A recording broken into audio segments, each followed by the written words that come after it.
Hello दोस्तों, आप लोगों का स्वागत है पगला एनिमे चैनल पे। तो आज हम लोग बजरंग गुलोटीन की 5th एपिसोड को एक्सप्लेन करेंगे। तो चलिए जानते हैं इस एपिसोड की कहानी को बिना किसी देरी के। एपिसोड की शुरुआत वहीं से होती है जहां से पिछला एपिसोड खत्म हुआ था। हार्डो फेट को देख के कहता है, क्या तुम ही हो द लीच ऑफ क्रॉप्स। जिसके बाद हार्डो अपने साथ जितने भी वॉरियर्स लेके आया था उन सभी को फेट के ऊपर अटैक करने के लिए भेज देता है। वो सभी वॉरियर्स एक साथ फेट के ऊपर अटैक करते हैं, लेकिन फेट के इंस्टिंक्ट्स और स्पीड इतनी ज्यादा थी कि वो फेट को हिलते हुए तक नजर नहीं आते हैं और फेट एक ही झटके में उन तीनों को हरा देता है, जिसको देख के तो हार्डो भी दंग रह गया था। फिर फेट बाकी वॉरियर्स को घूर के देखता है, जिससे बाकी वॉरियर्स डर के मारे वहां से भाग जाते हैं और सिर्फ हार्डो ही अकेला रहता है। हार्डो डर के मारे कांप रहा था, लेकिन वो फिर भी फेट से लड़ने के लिए राजी रहता है। लेकिन जब फेट अपना असली रंग दिखाता है तब हार्डो कहता है कि तुम्हारे जैसा कचड़ा इतना शक्तिशाली कैसे हो सकता है। लेकिन फेट कहता है, मैं तुम्हें कुछ बताने का मोहताज नहीं हूँ। हार्डो कहता है कि तुम मुझे डरा के नहीं भगा सकते हो, मैं वर्ल्डिक फैमिली का दूसरा बेटा हूँ और एक होली नाइट। फेट उससे कहता है, तो फिर तुम क्या मुझे अपनी होली नाइट की ताकत नहीं दिखाओगे। फेट बताता है, होली स्वॉर्ड टेक्निक एक स्पेशल स्किल है जिसका होली नाइट बनने के लिए काफी जरूरी है। फेट ग्रेट से पूछता है, क्या तुम उसकी होली स्वॉर्ड को काट सकते हो। ग्रेट कहता है कि मैं किसी भी चीज को काट सकता हूँ, जैसे चाहे वैसे अटैक करो। हार्डो फेट के ऊपर अपनी होली स्वॉर्ड टेक्निक से अटैक करता है, लेकिन फेट उसे आसानी के साथ डॉज करता है और पलक झपकते ही हार्डो के पीछे आ जाता है और एक ही झटके में उसकी होली स्वॉर्ड के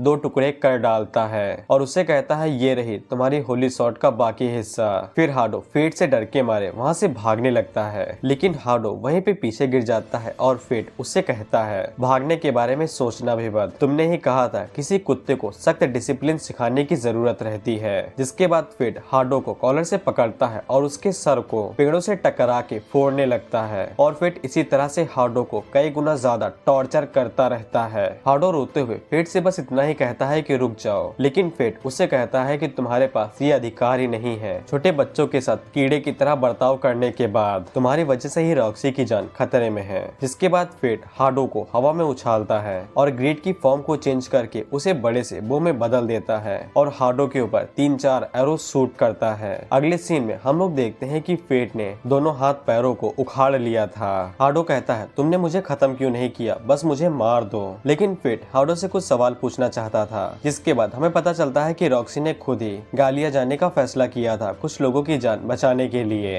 हार्डो कहता है कि तुम्हें उसकी खातिर बदला लेने की जरूरत नहीं है, मैं उसके जाने को रुकवा सकता हूँ। लेकिन फेट हार्डो के सीने के अंदर तलवार घुसा देता है और कहता है कि ये मेरा बदला है। हार्डो के मरने के बाद गुलोटीन स्किल एक्टिवेट होती है, जो कि हार्डो के स्टेटस को चुरा लेती है और फेट को उसकी नई स्किल होली स्वॉर्ड टेक्निक मिल जाती है। स्टेटस के इकट्ठा होने के बाद ग्रेड अपने सेकंड लेवल को एक्टिवेट करता है, जिससे ग्रेड की शेप चेंज होके साइड में बदल जाती है, जो कि कर से लदा हुआ है और वो किसी भी चीज को काट सकता है। जिसके बाद हम लोग रॉक्सी को देखते हैं, जो कि गालिया के सफर के लिए जा रही थी और वह जाते हुए सभी लोगों से कहती है कि इस तरह का चेहरा ना बनाओ, 3 साल कब निकल जाएंगे तुम्हें पता भी नहीं चलेगा। जिसके बाद रॉक्सी फेट से कहती है कि हम लोग दोबारा जरूर मिलेंगे। फेट रॉक्सी के साथ जाना तो चाहता था, लेकिन अपनी गुलोटीन एक्टिव स्किल की वजह से वो नहीं जा पाता है। रॉक्सी के जाने के बाद हारू फेट को एक लेटर देती है, जो कि सिटी के मेयर के पास काम करने के लिए एक जॉब लेटर था, ताकि वर्ल्डिक फैमिली रॉक्सी के जाने के बाद भी फेट को परेशान न कर सके। जिससे फेट को अंदाजा लग जाता है कि रॉक्सी उसकी कितनी चिंता करती थी और वो हारू से कहता है कि वो खुद का नया रास्ता बनाएगा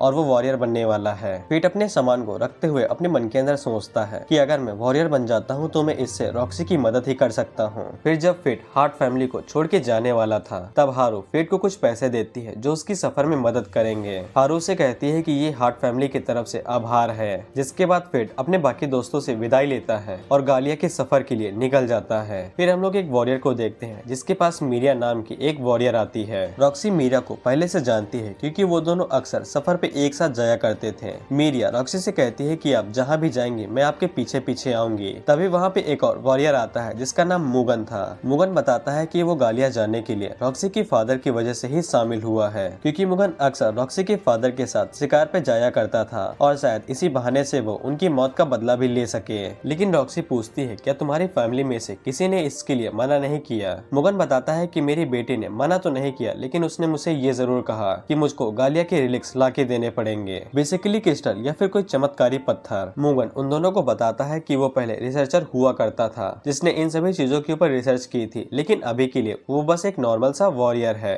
रॉक्सी उन दोनों से कहती है कि तुम्हारे साथ सफर करने में मजा आएगा। जिसके बाद हम लोग एक रिसर्च लैब को देखते हैं, जहाँ पे उन गॉब्लिन्स के ऊपर रिसर्च की जा रही थी जिनको फेट ने अपने मैजिक एरो से मारा था। उन दोनों रिसर्चर्स को ये बात काफी अटपटी लगती है कि जिस हथियार से इन गॉब्लिन्स को मारा गया था वो कोई नॉर्मल हथियार नहीं था। तभी एक रिसर्चर्स एक बुक को खोलती है और उसके अंदर से पढ़ के बताती है कि इन गॉब्लिन्स को मैजिक एरो से मारा गया है। ये एबिलिटी एक ब्लैक सॉर्ड के अंदर होती है, एक मॉर्टल सिन वेपन जो कि मॉर्टल सिन के मटेरियल से बनाया जाता है, जो कि हाई लेवल की मैजिक पावर को आसानी के साथ मैनिपुलेट कर सकता है। हमें बताया जाता है अगर ये वेपन मैजिक पावर को कंट्रोल कर सकते हैं तो ये अपनी नई नई स्किल्स को भी अलग अलग लेवल पे बढ़ा सकते हैं। इसीलिए रिसर्चर को पूरा यकीन हो जाता है कि जिस किसी ने भी इन गॉब्लिन को मारा है उसके पास जरूर एक मॉर्टल सिन वेपन है। जिसके बाद हम लोग फेट को टेट्रा के अंदर देखते हैं, जो कि एक ऐसी जगह है जहाँ पे सारे मर्चेंट्स एक साथ इकट्ठा होते हैं। और फेट 5 सालों पहले यहाँ पे आ चुका है, जो कि यहाँ से कैपिटल की तरफ जा रहा था। जिसके बाद फेट एक आदमी से गालिया जाने के लिए पूछता है, तो वो बंदा फेट से कहता है कि तुम कल सुबह आना, रात के टाइम पे मॉन्स्टर हमारे ऊपर अटैक कर सकते हैं, इसीलिए फेट को एक रात टेट्रा के अंदर ही गुजारनी पड़ेगी। इसके बाद ग्रिड फिर से फेट को परेशान करने लगता है, ये कहते हुए कि अगर हम लोगों के पास टाइम ही है तो मुझे साफ करने के लिए एक स्क्रैप ही खरीद लो।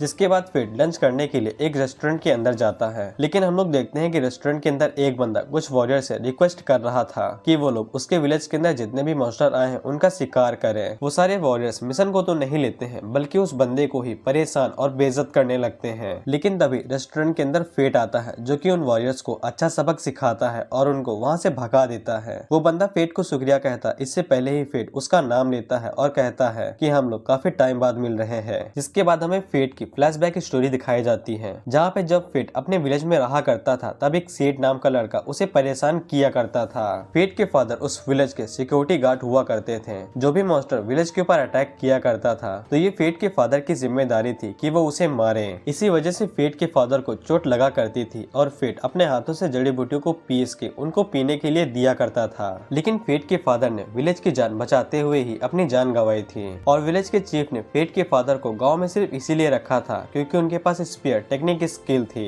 लेकिन फेट के पास कोई भी स्किल नहीं थी, इसीलिए गाँव वालों ने फेट को बेइज्जत करके गाँव से बाहर निकाल दिया था। जिसके बाद हम लोग देखते हैं कि सेठ, जो कि अब बड़ा हो चुका था, वो फेट के सामने झुक के उससे माफी मांगता है और फेट से कहता है कि तुम्हें हमारे विलेज की मदद करनी पड़ेगी। फेट अपने मन में सोचता है कि ये विलेज के चीफ का बेटा है जिसने ही मुझे गांव से बाहर निकाला था। ग्रीड फेट से कहता है कि जॉब को ले लो, वैसे भी गुलूटिन स्किल को खिलाने की जरूरत है। जिसके लिए फेट मान जाता है और फेट अपने मन में सोचता है कि मैं इसे वैसे भी मना नहीं कर सकता था क्योंकि उस गाँव के अंदर मेरे और फादर की दोनों ही यादें हैं। लेकिन जब फेट अपने विलेज वापस जाता है तब विलेज का चीफ फेट को स्वीकारने से ही मना कर देता है और कहता है कि मैंने तुम्हें किसी वॉरियर को लाने के लिए कहा था, लेकिन तुम तो कचरा लेके चले आए जिसको हमने बाहर निकाल दिया था। सेठ उनसे कहता भी है कि मैंने अपनी आंखों से देखा है कि ये ताकतवर है, लेकिन उसके फादर मानने से इनकार कर देते हैं और बाकी लोगों से कहते हैं कि कुछ वॉरियर्स को लेके आना। लेकिन जब वो लोग पूछते हैं कि अगर मॉन्स्टर ने रात को अटैक कर दिया तब हम लोग क्या करेंगे, विलेज का चीफ कहता है तब हम लोग फेट का इस्तेमाल करेंगे चारे की तरह। इसके बाद सेठ फेट को अपने घर में ले आता है और उसको अपनी बेटी से मिलवाता है। फेट को पता चलता है कि सेठ की वाइफ मॉन्स्टर अटैक के दौरान मारी गई थी। सेठ फेट से कहता है कि पहले मुझे लगता था कि मेरे फादर सही हैं, लेकिन जब से मेरी बेटी हुई है तब से मुझे पता चला कि वो गलत थे और मैंने खुद को बदल लिया। फेट को भी यकीन हो जाता है कि सेठ सच में बदल गया है। जिसके बाद सेठ फेट को मॉन्स्टर्स के बारे में बताता है कि करीब 1 महीने पहले उनकी एक्टिविटी दिखना शुरू हुई थी और सबसे बड़ी बात कि वो लोग उड़ भी सकते हैं और विलेज पहली बार इस तरह की किसी चीज से सामना कर रहा है। लेकिन अचानक से फेट के पेट से गुड़गुड़ होने लगती है तो सेठ उसके लिए खाना लेने चला जाता है। इसी बीच ग्रिड फेट को बताता है कि उसने जिस हिसाब से चीजें बताई हैं उसके मुताबिक उन मॉन्स्टर को गार्योलेस होना चाहिए, जो कि एक चालाक स्पीसीज है। वो पहले छोटे मोटे अटैक करेंगे इंसानों का रिएक्शन देखने के लिए और मौका मिलने पे एक साथ हमला कर देंगे। तभी सेठ की बेटी फेट को खाने के लिए एक कैंडी देती है तो फेट उस कैंडी को खुशी खुशी खा लेता है। जिसके बाद सेठ फेट के लिए खाना लेके आता है और उसे कहता है कि हमारे पास इतना ही है। लेकिन फेट अचानक से खाना खाते वक्त बेहोश हो जाता है। सेठ अपनी बेटी से पूछता है कि इसने कुछ खाया था। उसकी बेटी उसे बताती है कि उसने कैंडी खाई थी जो कि मुझे ग्रैंडपा ने दी थी, जिससे सेठ को यकीन हो जाता है कि उसके फादर फेट को सच में सैक्रिफाइस की तरह इस्तेमाल करने वाले हैं। ग्रिड कहता है मुझे पहले ही पता चल गया था कि उसमें ड्रग मिला हुआ है, लेकिन अब क्या कर सकते हैं। सेठ फेट को उठाने की कोशिश करता है लेकिन फेट उठता ही नहीं है। इसी के साथ ही ये एपिसोड यहीं पे खत्म होता है।